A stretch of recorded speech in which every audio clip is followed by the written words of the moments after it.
They don't even try to make this stuff look feminine at all. They just like whatever. It don't even matter. Okay, whose lifestyle has placed them in the nebulous social realm of infamia, excluded from the norm protections according as citizens, a citizen even if they were technically free. Although Roman men in general seem to have preferred youth between the ages of 12 and 20 as sexual partners, freeborn male minors were strictly off limits, and professional prostitutes and entertainers might be considerably older. Okay, but just to show you where that understanding of that homosexuality came. Well, it came before that. It started with you them Hamites, them Africans. Then when the Greeks, Alexander the Greek, he came amongst them. He took it on too. And then from the Greeks, they transitioned themselves into the Romans. Today, the Romans. Then from there, um, here you have it today. You Edomites. Okay, let me see. Go back to Revelations 13. Revelations 13 and okay, 13 and 12. And he exercised all the power of the first beast before him. Okay? The power. That's that includes the military structure, the the Senate, the way you have your government structure set up, the law.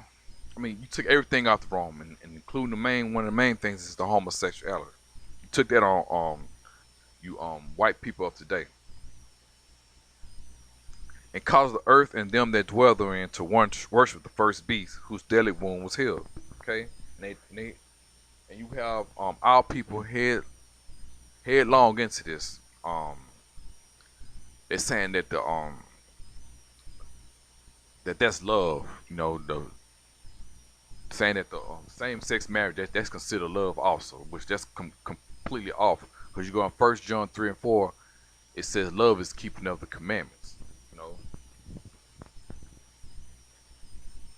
Hold on. Matter of fact, that's not 1 John. That's 1 John 3 and 4. That's 1 John 2. I mean 2 John 1 and 6, I think. It's a lock on that. I don't want to be out here quoting. Yeah, it's 2 John. Let me read this. This 2 John 6.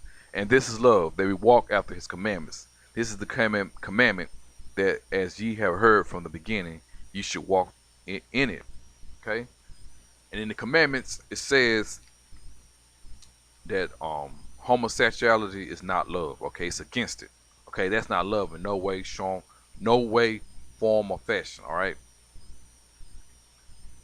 And, they exercise all, like it says in Revelation, they exercise all the power of the first beast. Okay, so now they got everybody in the uproar and gay pride parades. They they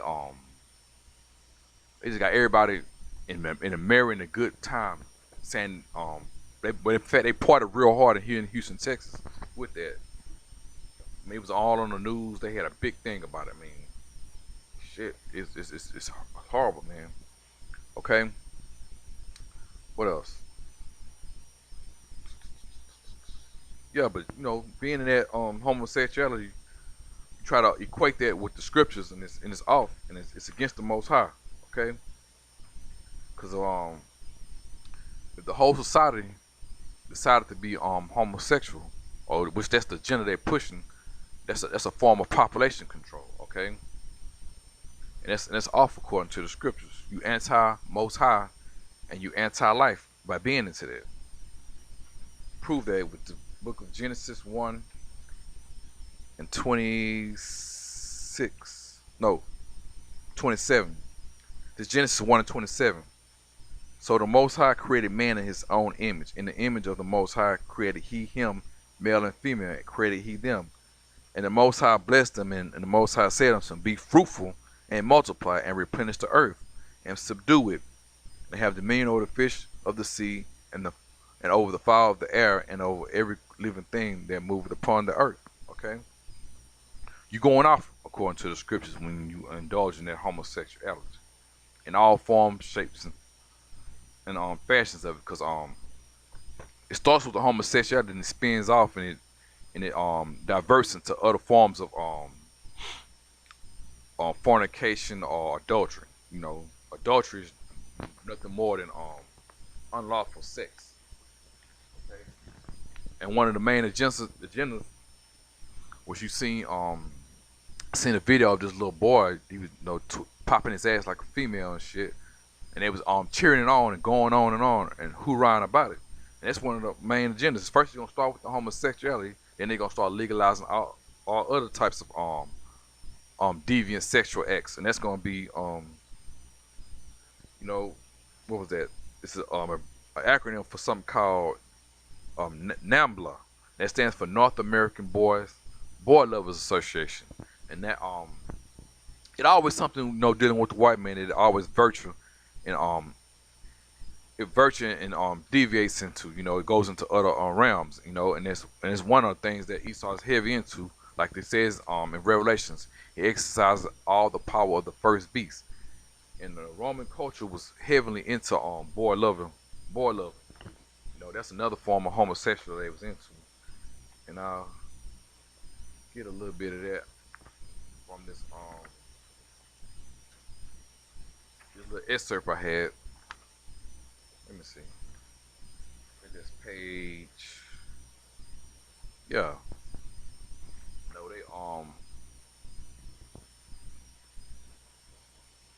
they put this on display for the world to know that they were into this. And it's this is a little thing called the Warren Cup. Okay, and it says the Warren Cup is a piece of convivial silver, usually dated at the time of the Julio-Claudian dynasty, 1st century AD, that depicts two scenes of male-male sex. It has been argued that the two sides of the cup represent the duality of the pederastic tradition of Rome, pederastic tradition at Rome, the Greek in contrast to the Rome. On the Greek side, a bearded, mature man is mounted by a young but muscular developed male in a rear entry position. The young man, probably meant to be 7 or 18, holds a sexual apparatus for maintaining an otherwise awkward or uncomfortable sex position. That's where you get to some of that erotic sex toys they be having. If you go look it up, you'll see that he was holding on to one of them little things. It's some freaky shit. That's where a lot of this shit come from, man. Fucking Romans, man. You just you reemerge into today's white America, and not just white America, but just the whole white culture, period. All over the world. Okay. It said holds a sexual. Okay. Okay, and it reads on. A child slave watches the scene furtively through a door ajar. The Roman side of the cup shows a pure delicatus, age 12 to 13, held for intercourse in the arms of an older male, clean shaven and fit. The bearded pederast may be Greek for those who won't know what the word pederast is, nothing more than a pedophile in today's time. With those who like underage having sex with young kids, underage kids, with a partner who participate more freely and with a look of pleasure.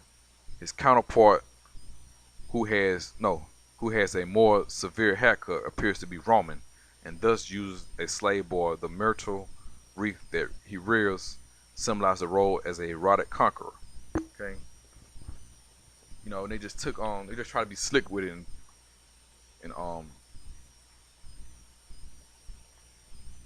try to call it different names, but hey. Here go some different terminology these Romans used back then. It says a man or boy who took the receptive role in sex was variously called, that's the receiver, Asinadeus, Pathicus, Exolitus, Concubinus, Spentria. And the majority stand for Spentria meant the analyst. That's ones who just like an anal only. Pure mean boy, and pullus mean chick. Pusio Delicatus, especially in the phrase pure delicus, meant exquisite or a dainty boy. More or less soft, used more generally as a aesthetic quality counter to as aggressive masculinity. Tender, delicate, debilous, weak, or disabled. Infeminatus, descintus, loose built, and morbus sick. Okay. As Amy Richland has noted, gay is not exact, penetrated is not self-defined, passive, misleading, connotes inaction, and translating the groups of words into English. Right, because the word gay originally means happy. It don't have anything to do with um homosexual sex, male sex. Okay, they're just some of the little different terms, but brothers, you can just go on online, just type in homosexuality in ancient Rome, and you'll get the whole excerpts of it.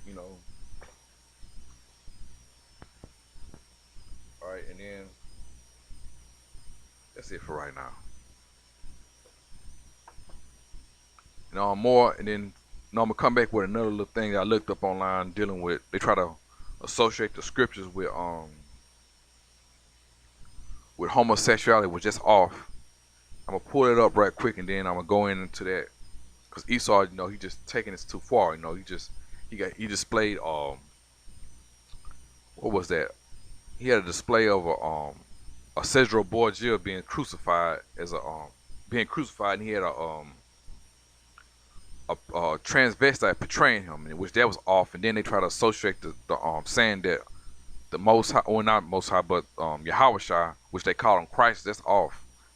Saying that he was down with the homosexuality, and try to twist the scriptures. I'm gonna go through it and I'm gonna break it down and just pull that down, that stronghold down, and show you people out there that the Most High, Yahweh Shem Yahweh, does not have anything to do with homosexuality at all. It's off, and you trying to twist the scriptures to try to fit that into your agenda, which that's off and it's wrong.